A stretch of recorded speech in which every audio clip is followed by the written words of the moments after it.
Level check, level check. Oh, it's way too fucking loud. Turn it down. Okay, is that better? That's better on him. Bring that one down. Okay, that's gain. This is his gain. Bring him up. Okay, so this is the iPhone sitting in my lap with the iRig cast in and the headphones coming out of its mic. And my left hand behind with the pointer finger behind the mic so you can hear it, and the iPhone in my lap.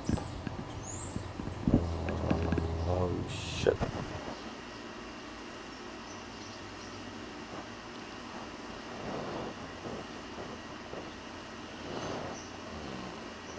Shit.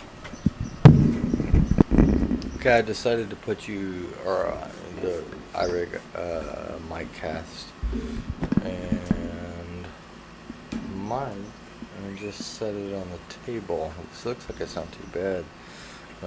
My headphone checks coming out of the iRig, the monitor looks okay, so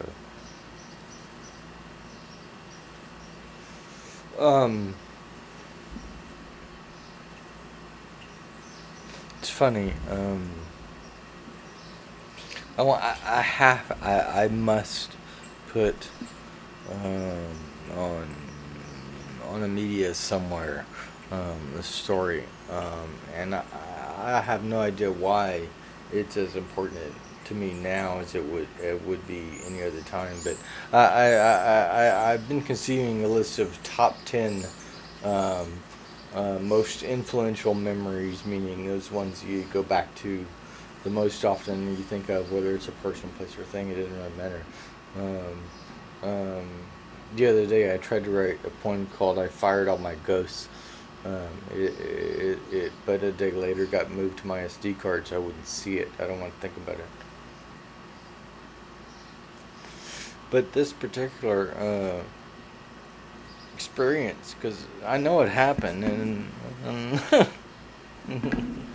were were it to ever appear in the life of my co-conspirator, I hope it brings him a smile on his face. The year was, I believe, 1987. I'm pretty sure that's the case because at that point, the class I was taking at University of Chicago for honors calculus actually started getting interesting because the first semester was pretty fucking boring. Um, we all skidded through, and it was easy. It was stuff we had all seen before. It was no big deal. But that second, or the third trimester, you might say, because we were on the quarter system in Chicago, I'm sitting at my desk in my dorm room in, I think it was called Broadway, or I don't remember. But the dorm room I lived in for pretty much 3 years, almost 3 years, and loved it. And but this is freshman year. I'm sitting at my desk that I had acquired, and off to my left, as I'm leaning over this desk with my fucking desk lamp, and it's beaming down on my piece of paper, and I am doing that my absolute best. I mean, I'm not kidding. I mean, at this point, I was fucking over the top. I was weeping, actually. Um, Attempting to prove pi was irrational. And it's funny to me at this point because it was about 2 weeks later, I think, that we were asked to prove E was transcendental, and at that point we had got it. And so it was an awakening, you might say.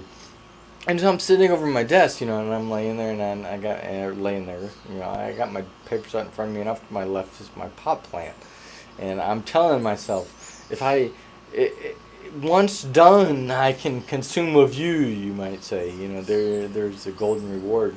And I was weeping. I literally was weeping. And a knock appears on my door, or I hear a knock at my door. So I go out, in tears, mind you, face all fucking red, and deeply disturbed that I had been so confounded. And I opened the door, and at my doorway is Mark Lewandowski, in exactly the same state I was. His eyes were all puffy. He was weeping. And he said to me, "Can you please help me? Maybe there's a chance we can get through this together." So I welcome in. Well, cause, yeah, absolutely, because I have no clue what I'm fucking doing. I don't get it. I'm missing it. There's something about proving this that I'm not understanding. And we had spent the better part of the last 6 months proving shit. You know, they like to say about our class that we never saw a number.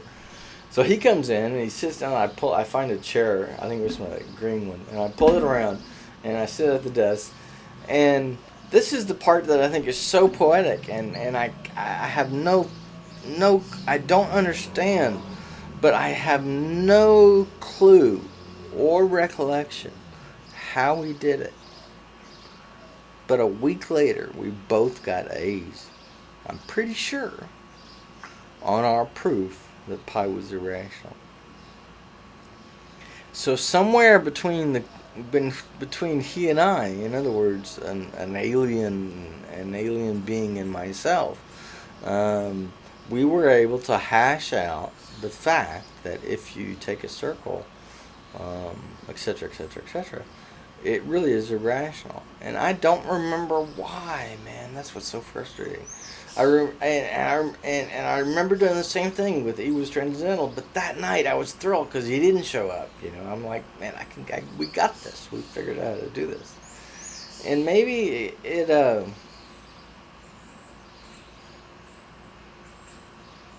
I have no idea. You know, you think back on the course of your life experiences, and indeed, probably we all have a top 10 list. And yet, there are some things like I've spoken about before, like that snail shell on that window, or one I've never told about Ian crying with. I've told to people, but not on recording. And I think I get overwhelmed, but not in the military sense. I get over bubbling, you might say. The water starts to just like fucking creep out of me, and all I can think to do is step out of the way and let universal love or compassion or camaraderie, or no matter what you want to label it, let that sense that there's a part of you that hopes. And just like the people on the other side are hoping theirs will come to them, there's a part of you that hopes you can find communion, fusion, the blissful rejoice that is that fly buzzing around on my fucking porch is just as cool as I am. Because who the hell am I, man? I'm just some voice in the jar. But I do care, and I'm going to close it there. Adieu, adieu, adieu. May this moment in some way help you.